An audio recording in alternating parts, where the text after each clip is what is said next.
자, 시작합니다. 오늘은 보험주 그중에서도 미래에셋생명이 갑자기 시장에서 확 떠오른 이유를 차근차근 풀어보겠습니다. 솔직히 이런 날 있죠. 평소엔 조용하던 종목이 어느 날 갑자기 상한가.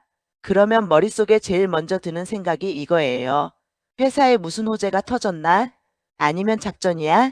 이거 지금 들어가도 되나?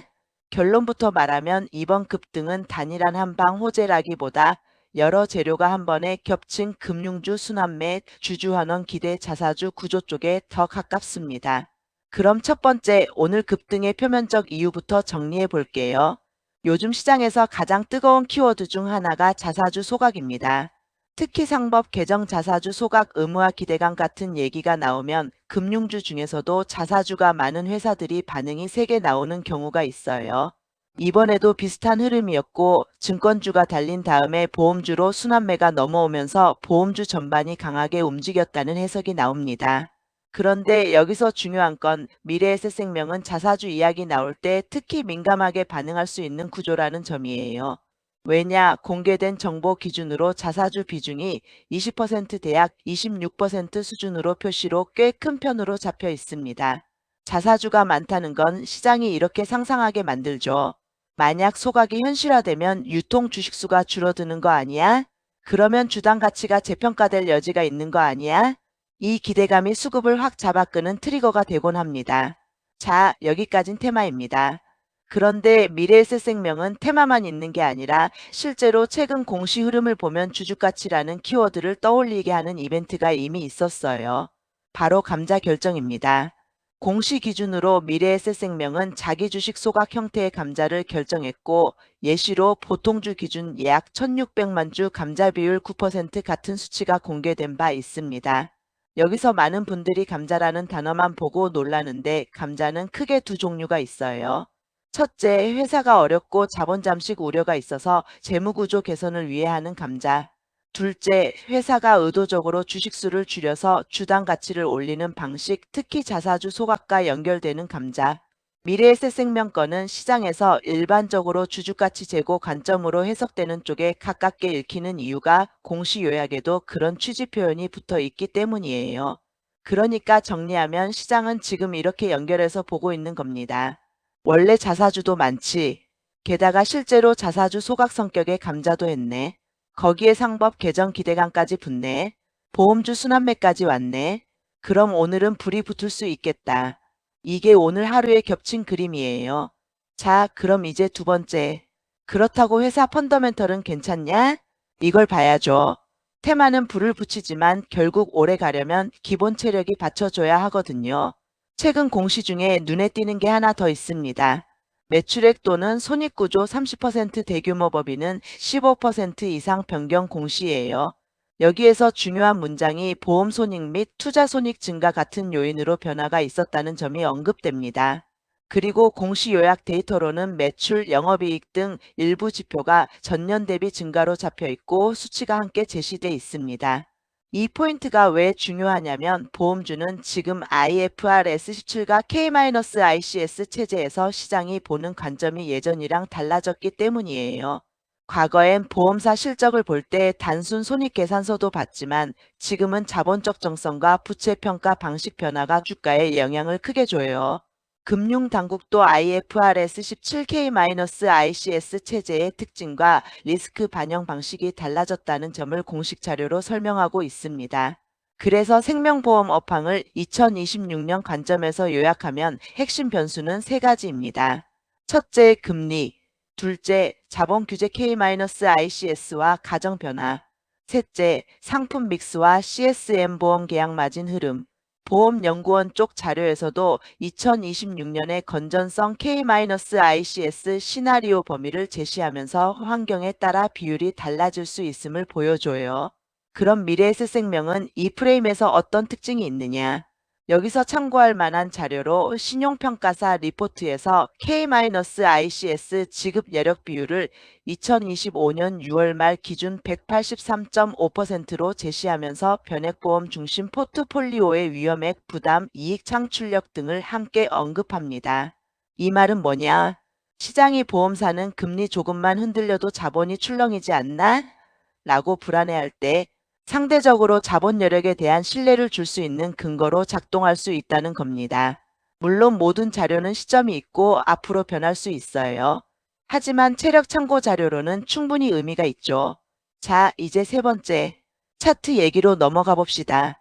오늘 상한가 같은 급등은 차트로 보면 한 줄로 정리돼요. 수급이 가격을 이겼다. 그런데 이런 날일수록 차트를 감으로 보면 안 됩니다. 오히려 룰을 딱 정해야 돼요. 상한가 다음날 차트는 대체로 세 가지 시나리오로 갈라져요. 첫째, 갭상승 후 추가 파동. 둘째, 갭상승 후 윗꼬리. 셋째, 개파락 혹은 장중 급락 변동성. 이 중에서 어떤 걸로 갈지는 예언이 아니라 장 시작 10분 30분 안에 단서가 거의 다 나옵니다. 내가 체크하라는 건 네 가지예요. 첫 번째, 시초가가 상한가 가격 위에서 시작하느냐 아래에서 시작하느냐. 두 번째, 시초가에서 5분봉 거래량이 전날 상한가의 초반 거래량과 비교해 밀리냐 붙느냐. 세 번째, 눌림이 나올 때 매수벽이 생기는 가격대가 어디냐. 네 번째, 종가가 고점 근처에서 끝나느냐 윗꼬리가 길게 달리느냐. 그리고 현실적인 핵심 지지선은 보통 이 두 개예요. 상한가 가격대, 상한가 당일의 거래량 집중 구간. 만약 다음 날이든 그 다음 날이든 이 구간이 무너지면 단타는 손절이든 축소든 대응이 필요해집니다. 반대로 그 구간을 지켜주면서 거래량이 유지되면 그때는 추세가 살아있다로 해석할 근거가 생겨요. 자, 여기서 중요한 말 하나. 보험주는 원래 변동성이 큰 테마주가 아니잖아요. 그런 종목이 상한가를 가면 그건 대개 일회성 이슈가 아니라 자금이 섹터로 몰리는 흐름이 동반됩니다. 그래서 단기 대응 전략은 이렇습니다. 단타 관점. 첫째, 시초 강세 확인 없으면 추격 금지. 둘째, 들어간다면 무조건 분할. 셋째, 기준가를 정하고 기준가 깨지면 미련 없이 줄이기. 스윙 관점. 첫째, 상한가 다음날 급등 추격 대신 첫 눌림을 기다리기. 둘째, 섹터 전체가 꺾이면 개별 종목도 같이 꺾인다고 보고 보험 섹터 흐름을 같이 보기. 셋째, 정책 기대감은 뉴스 한 줄의 바뀜으로 단기 레버리지처럼 가몰입 금지. 중기 관점. 중기는 사실 테마보다 주주환원 정책의 지속성과 IFRS 17K-ICS 하에서의 이익 체력이 포인트가 됩니다. 여기서 체크 포인트를 말로 쉽게 바꾸면 이거예요. 이 회사가 앞으로도 주주 가치를 올리려는 행동을 반복할 회사냐?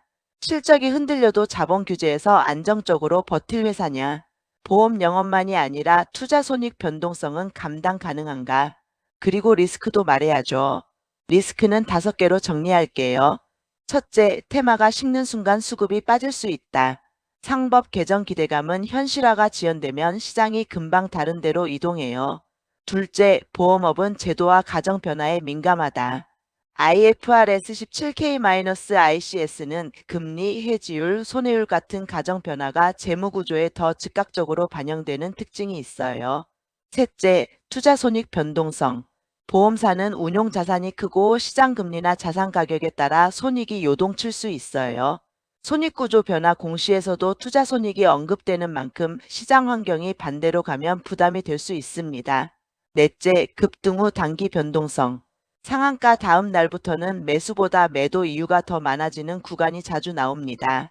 이건 실력보다 심리 싸움이에요. 다섯째, 좋은 뉴스가 이미 가격에 선반영됐는지 여부.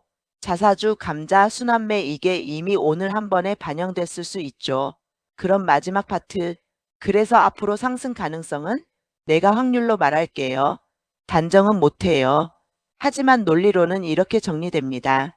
상승이 이어지려면 조건이 있어요. 첫째, 보험주 섹터 강세가 하루로 끝나지 않고 최소 며칠은 이어져야 합니다. 둘째, 상한가 구간을 지지로 만들면서 거래량이 급감하지 말아야 해요. 셋째, 회사 쪽에서 주주 환원 관련 추가 메시지 혹은 자사주 관련 추가 액션이 나오면 추세 연장 가능성이 커집니다. 넷째, 반대로 정책 기대감이 꺾이거나 섹터 순환매가 다른 쪽으로 넘어가면 조정이 길어질 수 있어요. 그래서 시나리오를 두 개만 깔끔히 말할게요. 시나리오 A. 보험주 순환매가 며칠 이어지고 상한가 가격대가 지지로 굳으면 단기적으로는 추가 파동 가능성. 이 경우 전략은 눌림에서 분할 지지선 이탈 시 축소입니다. 시나리오 B. 다음 날부터 윗꼬리와 변동성이 커지고 거래량이 식으면서 상한가 가격대가 무너지면 단기 과열 정리. 이 경우 전략은 추격 금지, 눌림 기다리기 혹은 관망입니다. 자, 여기서 한 문장만 더.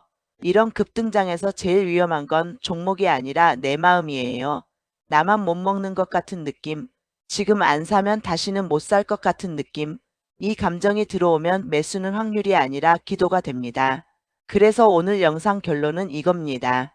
미래에셋생명 상한가는 보험주 순환매와 자사주 소각 기대감이라는 시장 테마 위에 실제 감자 결정 같은 주주가치 액션이 포개지면서 수급이 폭발한 그림이다.